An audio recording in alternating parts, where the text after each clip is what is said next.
Hi, this is Scott Garibay, and today we're going to be talking about Ed Norton, Dungeons & Dragons, and Monte Cook. Alright, so it is my supposition that Monte Cook, the game designer who created Dungeons & Dragons 3rd Edition, helped to create Dungeons & Dragons 3rd Edition, did some amazing work on Dungeons & Dragons 3rd Edition, and is a quite famous Dungeons & Dragons 3rd Edition, is a famous Dungeons & Dragons designer, right? And also now owns Monte Cook Game, which puts out games like Numenera and the Cypher system. That he specifically is the Ed Norton of Dungeons & Dragons history, right? And overall of tabletop role-playing game design, right? So let me explain this, all right? So one, if you're not familiar with who Ed Norton is, he was my favorite actor, I would say, probably 5 to 10 years ago, right? He's been replaced now by Ryan Gosling, but he holds a high position of respect for me. I think he's one of the greatest actors that's ever lived in America and practiced the craft of acting. I think he's really exceptional. And I have a lot of good memories of his films. So I remember him in the film American History X. Incredible film. I remember him in the movie Primal Fear. I'm not sure a lot of people remember that movie. He did a tremendous job in that movie. A lot of people now remember him for the Incredible Hulk. He did do an Incredible Hulk movie that was really. It is considered part of the MCU, which is kind of interesting. But and of course Mark Ruffalo replaced him. We're gonna get into why in a minute. But there's a few other movies. I really liked him in a film called Kingdom of Heaven. And my favorite film by far with him in it is a movie called Rounders. It's about gambling. It's an incredible film. It's really, really awesome film. Just love that film. And The Italian Job. The Italian Job. He's fantastic in The Italian Job. He also did a movie with De Niro and there's easily a dozen movies I haven't listed. Ed Norton has a very broad body of work, and he's an incredibly talented American actor. So, with all that said, why am I connecting him with Monte Cook? Well, here's the tough part. Monte Cook, Ed Norton has really fallen off the grid lately. All right, he has not done a lot of movies or great movies. He has been in some movies recently, but he has been in some lower budget movies, and the reality is his profile as an actor has significantly dipped, right?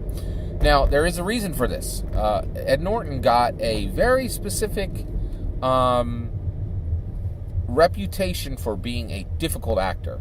So when he was on set, he would do all kinds of things. One of the things is he really kind of demanded to be treated as a top-tier actor, right? He kind of demanded to, there were people who said he really kind of wanted deference, right? This is my craft. I do this at an extremely high level. I want to be recognized as really top-tier talent, right? And in addition to this, that's what the rumor is. That's what I've heard, right? And there's been talk about this pretty heavily about what happened on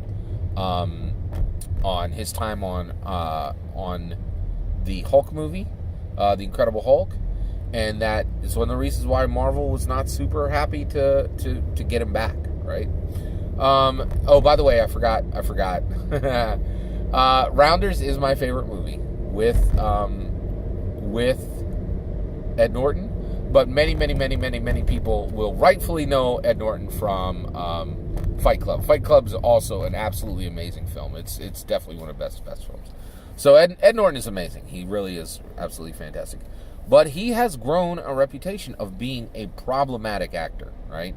In that if you have him on your set, you are probably going to have some problems, right? And it has made it so that invitations to be on set have been a little more limited lately, right? And the reality is, I've been frustrated as a fan of Ed Norton because I want to see him in the Star Wars films. I want to see him in the MCU films. I want to see him in original big budget stuff that I'm really excited about, and I haven't been able to do that. Right? I just really haven't seen him in those kind of movies, right? And that's tough. That's really difficult to see. He's not in the DC cinematic universe. None of these things, right? Like, there was talk of So he's known as a problematic actor. What's that got to do with Monte Cook? Well, here you go. I think that Monte Cook turned out to be a problematic tabletop role-playing game designer. But now I want to make sure I connect these two. So I think Monte Cook has some shades of the same problem that Ed Norton has, right? In that, I really think Monte Cook is top-tier, world-class talent, right? Like, there's no question about that. But at the same time, I don't think for one second that Monte Cook was asking for deference, right, from other game designers or from tabletop role-playing game players or interviewers or any of that. I think where Monte Cook became a problematic tabletop role-playing game designer is two things. One, the 5th edition clash. So Monte Cook was hired on the 5th edition and did not finish and was not able to finish the work to finish out and do work he started as a 5th edition designer, and when 5th edition was published, he was no longer a designer. Between the time when he was hired and between the time when the game was published, unlike Mike Merles, he was off the project, right? And there's to this day, there's really, I feel like there's a lot of mystery around that. Monte Cook has assured everyone that, oh no, it's just just a minor disagreement, right? Like, and I don't think he's really ever really spoken to it in depth. I'm really fascinated by this topic, but that's not the only reason I think so one right there, I think that the 5th edition exit of the Monte Cook game of Monte Cook off of 5th edition design is really very much like the exit is just like Ed Norton not being able to go into the promised land, not being able to go, like Moses, right, into the MCU, right? Because that would have been that would have been huge. Like, if I firmly believe if Ed Norton had remained the Incredible Hulk, Ed Norton absolutely could be as famous today as Robert Downey Jr., right? Because the reality is, I don't think Robert Downey Jr. has one iota more talent than Ed Norton. In fact, I think he has less, right? I think Robert Downey Jr. is incredible. I've enjoyed all of his work there, but this is a difference between, I'd say, Robert Downey Jr. is a Corvette and Ed Norton is a Lamborghini. Both great cars, but one's better than the other, right? Like, and when it comes to acting, right? So that's in the mix there, right? So what else has been problematic with Monte Cook, right? Well, the biggest thing is he set up his own shop, right? And he's done the Cypher system, and he's done Numenera, and Numenera has sprouted a whole bunch of other books. And on the Cypher system, which Numenera was built on, there's also the Strange, is it called Predation? Shauna Germain did a fantastic book about dinosaurs that I really liked. There's a lot of great Monte Cook games in there, right? So, but what is the problem with that whole era, right? Well, the problem there is worldview. I think that Monte Cook is very, very hyper-focused on making sure that his worldview, what he thinks on politics, culture, and society are woven right into the text of his game, to the point where they're not really subtext, they're really text, right?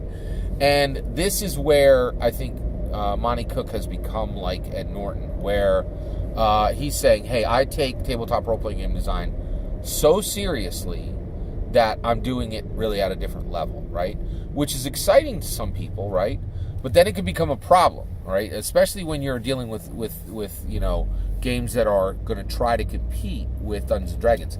And make no mistake, when Monte Cook set up shop, he definitely wanted to compete with Dungeons & Dragons, right? Now, that has not worked out. Dungeons & Dragons 5th edition has soared far beyond the works of Monte Cook. But Monte Cook now and the games he's making now are exactly like Ed Norton's movies that he's making now, right? Now, Ed Norton's next movie, and the reason we're talking about this today is they just brought out the trailer for Motherless Brooklyn, right? And which is another, an Ed Norton movie, which I'm kind of like, I don't know, like, do I want to see that? And I think Monte Cook's in the same boat, right? He's making games where I'm like, please, Monte Cook, just make a straight fantasy game, like, kind of like dyed-in-the-wool fantasy game, and let's see your design, right? Let us play fantasy through your design, but without your worldview, right? And Monte Cook really does not want to do that, right? Which I think makes him a problematic tabletop role-playing game designer, right?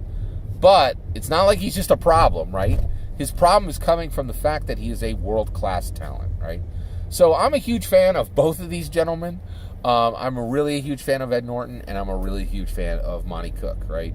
And I think, and I think when you look at people who have achieved an incredible amount within their field, when I look at people who've achieved an incredible amount within the field, I kind of want to unlock how did they get there, right? Or what stopped them from going as far as they wanted, right? And I think to understand Monte Cook, or to understand Monte Cook, or to understand Ed Norton, if you look, at both men and you see the nexus between them, I think you'll understand them better both. I really think they're linked, right? They have some of the same problems for the same reasons, and I think that's really fascinating. I appreciate very much that you let me share these thoughts with you today. Please let me know what your thoughts are. What do you think? What's your favorite Ed Norton movie? Let me know in the comments below. Please consider liking and subscribing, and have a wonderful millennium.